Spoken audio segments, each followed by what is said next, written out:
राम जी भला करें। साईं, आपसे एक सलाह लेनी थी। कहो रविदास। मैंने चंपा को कभी बेटी की तरह नहीं पाला। मैंने उसे कभी किसी बंदिश में नहीं रखा। तुम्हारी इस बात की मैं हमेशा सराहना करता हूं। साईं, चंपा को बचपन से ही गाने का शौक है और इसके लिए मैंने उसे कभी मना भी नहीं किया। लेकिन साईं, इसका ये मतलब तो नहीं कि मैं उसे नाटक मंडली में काम करने की अनुमति दे दूं। इसीलिए मैंने गणपत राव को ना बोला। साईं, नाटक में भाग लेने के लिए उसके पास जब प्रस्ताव आया तो गांव के लोगों ने मेरी बहुत आलोचना की, क्योंकि मैंने अपनी बेटी को बहुत ज्यादा छूट दे रखी थी। साईं, पहले तो मैंने उसे अनदेखा करने की कोशिश की, लेकिन गांव वालों के बातों से डर के मैंने चंपा का घर से बाहर निकलना ही बंद कर दिया।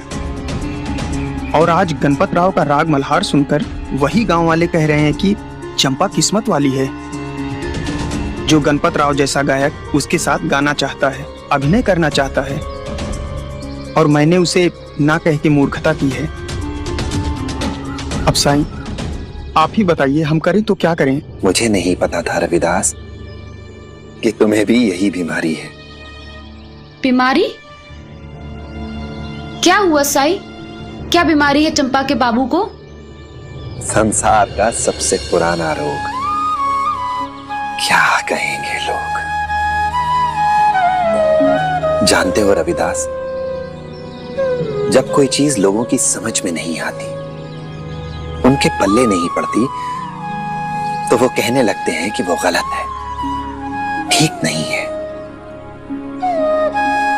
मसलन शिरडी के लोगों ने कभी किसी स्त्री को पेशेवर रूप से अभिनय करते, गाते हुए नहीं देखा है, इसलिए ये चीज इनके लिए नई है। और संसार में बहुत से लोग ऐसे हैं जो कोई भी परिवर्तन होते हुए देखना ही नहीं चाहते,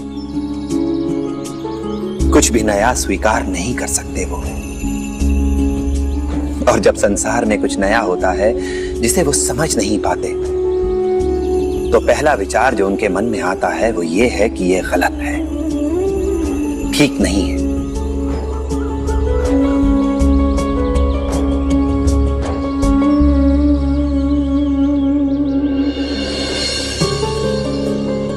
लेकिन तभी एक इंसान आता है और कहता है कि गणपत राव पर सरस्वती का आशीर्वाद है, और फिर वही लोग जो आपकी आलोचना कर रहे थे आपकी प्रशंसा करने लगते हैं,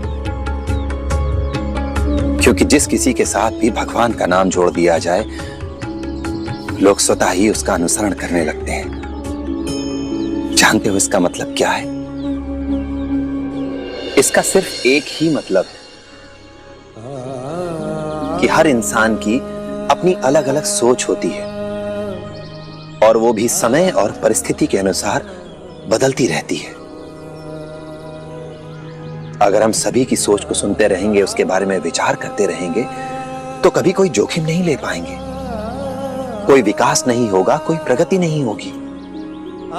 और इसीलिए चार लोग क्या कहेंगे इसके बारे में सोचकर खुद को रोक लेना, इसे मैं संसार का सबसे बड़ा रोग मानता हूं।